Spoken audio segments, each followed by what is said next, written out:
Right now, you are consuming one of my videos. Now, if you like, we can use the idea of consumption to draw a parallel between videos and food, right? Because what is the algorithm doing if not serving up a buffet of options? A literal feast for your eyes. No wonder we have the proclivity to binge content. It's because it's made to be snackable. And just like snack foods, you get about an hour in, 2 hours in, and you start to feel bad about yourself. Or at least you start to feel bad within yourself. So this channel aims to have substance to it counterculturally. And if you're at all familiar with my catalog, you would know that it's comprised of primarily a diet of essays and poetry. And that's intentional. I want densely packed videos because I want you to be able to return to them from time to time. Think art, not content. And so this video, it's going to be a little bit of a change of pace, not so much in that I want to swing towards where the algorithm is pointing most creators, but really because I want to diversify my offerings on my channel. To close our metaphor on food and videography, the thumbnail in particular is of interest because it serves as the marketing in the same way that you would go to the store, the grocery store, or a bodega and you would see packaging on a product. That's what convinces you to buy the product. That's what a thumbnail is doing. And so I wanted to really let you see how the sausage gets made.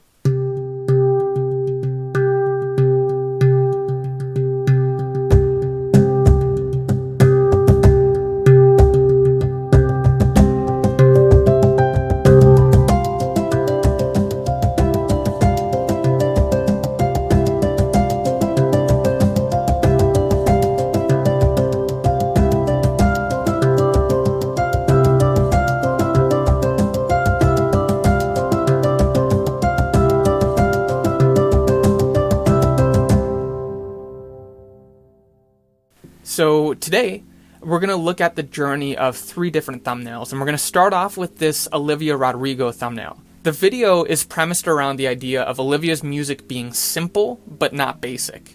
And so I thought of a clever thumbnail title to be, Is Olivia's Simplicity Enough for You? And if you're not familiar with her songs, Enough for You is a song of hers.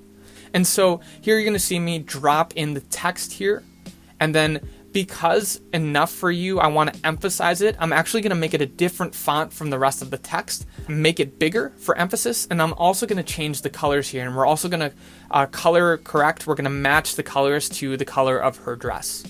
And there you go, there's a completed version of a thumbnail. Now, this was sitting on my channel for a couple of months, but it didn't end up sitting well with me. I wanted to, challenge myself a little more. At the end of the day, I just put some text behind her body, just to marry the text to the image a little bit, but there's really not that much going on here. So I was scrolling on YouTube and looking for inspiration, and I came across this John Oliver thumbnail, where I really like how dynamic it is, how you've got Elon Musk in the center, he's framed by his name on either side of him, and then behind him, there's a side profile of him that's muted a little bit. To take it one step further, I wanted to emulate this. So the first thing I did is I went back to Google, looking for images, and originally I wanted to stick with this photo of Olivia Rodrigo, but I ended up finding this one, and I thought that this would create a little bit more contrast just because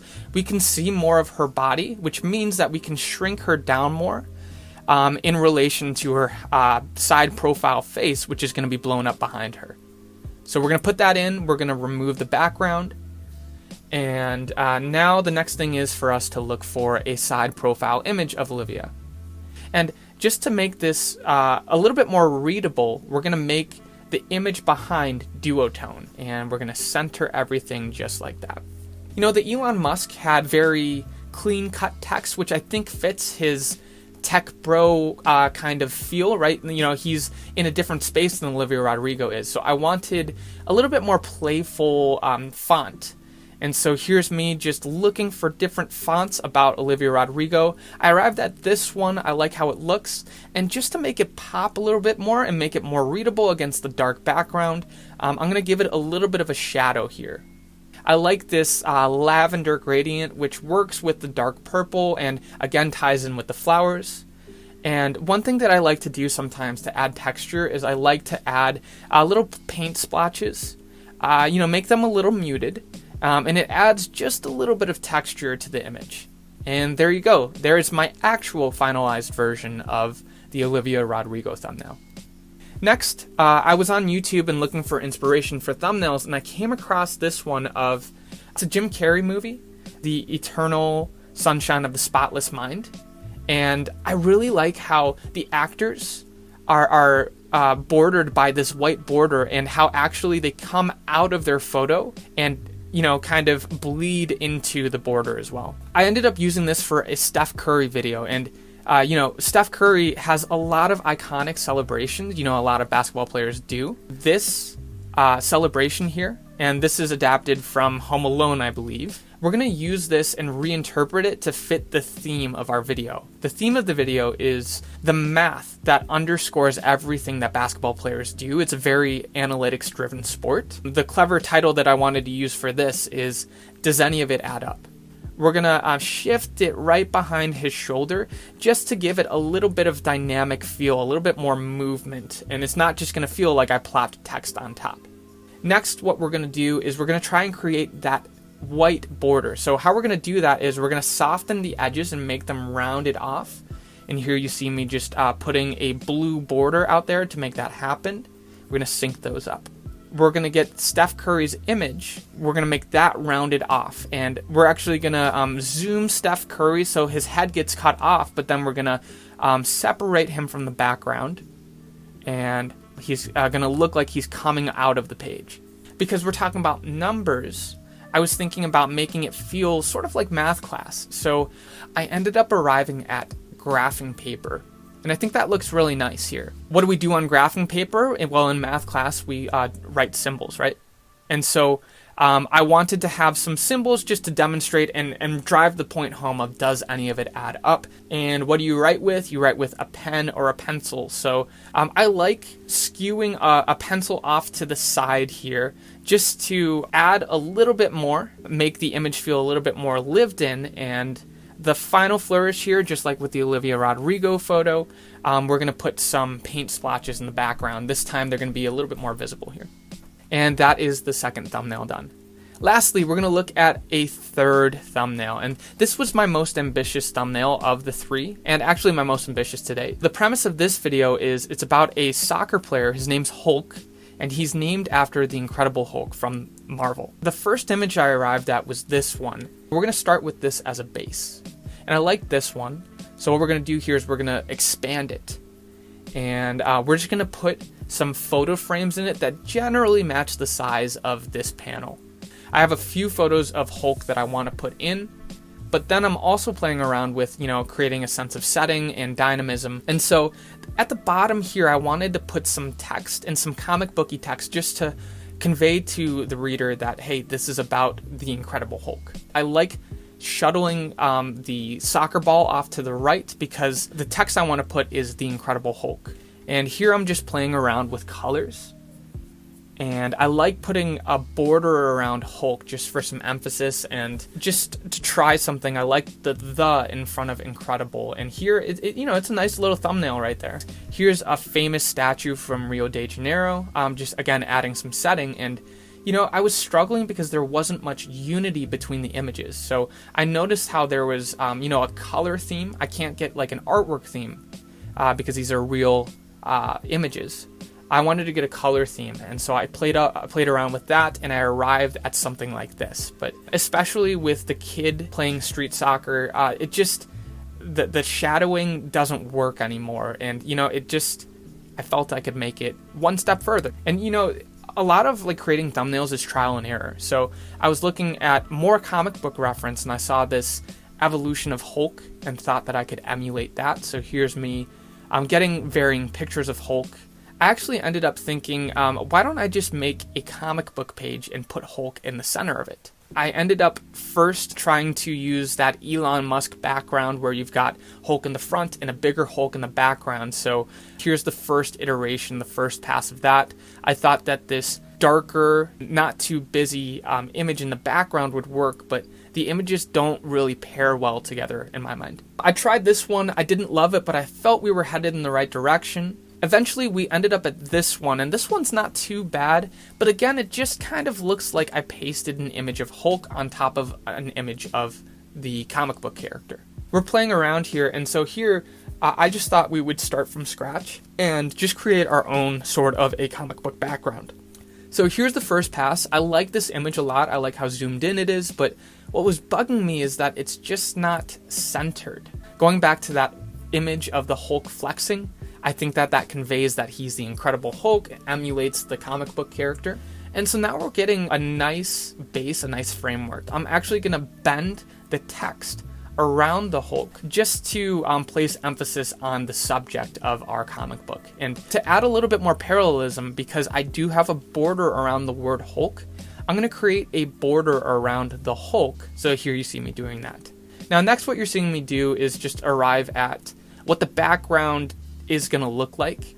I liked these green dots. I thought that I was going to use green just because of the Incredible Hulk is green, but I actually like this brown.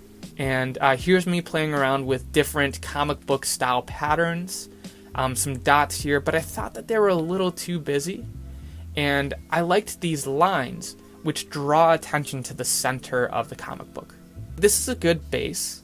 But how am I going to display this comic book? Because a comic book is more vertical than a thumbnail is. In my video, there's a still frame shot of a bunch of comic books splayed out. And we're going to kind of copy that framing and make it our own. The next thing I was doing was looking at reference of comic books. And as I'm looking at these comic books, a few things stand out to me.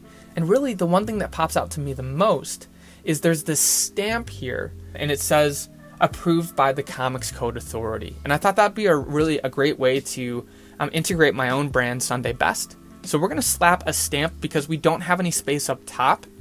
We're going to slap it down at the bottom where we need filler anyways. We're going to put some text here. We want it to be a little chunky, a little blocky, just in theme with the comic books. We're going to emphasize Sunday Best by making the text a little bit bigger. We're going to de-emphasize the by making it a different font and shrinking it a little bit here. And this leaves us room to have a logo. I figured we'd make something from scratch. In brief, I'm influenced as a Christian thinking that the stories in the Bible enliven my life. And to expand upon that, the stories that I explore both in the Bible and in pop culture, everything that I'm exploring has a story that teaches us about ourselves. So to play with that, I like this idea of Sunday Best, like wearing your Sunday best, that coming out of the page. I've got very roughly just an image of a suit and tie, and I'm going to split these books here and try to wedge it in between here. Now this looks okay, and I was shopping around for a little bit. You want to find images that match.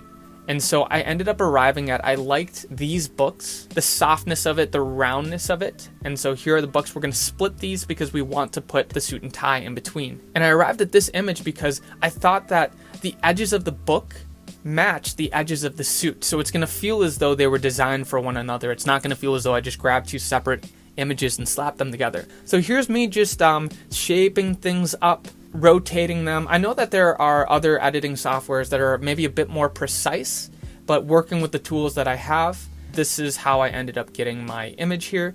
And we're just going to fill this in to create some parallelism between the suit and the edges of the book here. So now on the other side, we're going to put the date, and we're going to put how much it costs. You know, just doing like a simple rectangle that shoots up the page here would look good. We're going to put a black border around that. Just because this is rectangular, I thought that it would be good to put a Brazilian flag because this player is Brazilian. And you know, there's a black border around my text here. I figured it might be good just to make it pop a little bit more to put black borders around the stamp as well. There's actually a small black border around the Comics Code Authority here. It's looking a little blank in the background, so I thought that I could just get a duotone image in the background here. So I just typed in Stadium vector art here, and this is looking great. We're going to center it to the comic book, so it's going to be skewed a little bit here, and I like how that sun's poking out from the back, and I like the stadium lighting. This is really starting to come together. He played for Zenit and he played for Porto as well as for his international team, so we're just going to put that, and all that's left is just to support this comic book and make it really pop off the page. So Underneath it, I wanted to put actual Hulk comics. The comics just were a little bit too busy, so again, we're going to make them duotone. And I like this color scheme of green and blue and yellow because those are the color schemes of the Brazilian national team. And then I just like purple because I think it goes well with these. So here's me just plopping those down. We're going to put a background here. I was putting it on grass conveys like, hey, this is about a soccer player even more. So just like with the pencils with the Steph Curry image, I like putting things in the corner. This photo here has a photo of shoes, and I'm going to put that on top of the comic books just to add a sense of layers. And over off to the other side, maybe we'll just put some gloves here. And the last thing here is the image that I originally referenced, they were in plastic wrap, and oftentimes comic books come in that way. So I just want to add some comic book plastic wrap here. We're going to put that on each image. You're definitely not going to tell this zoomed out, but I even like to flip horizontally and vertically just to make sure it's not the same exact plastic each time here. And this is what our finished product looks like. I hope you enjoyed hanging out with me and seeing how the sausage gets made. Thanks for watching.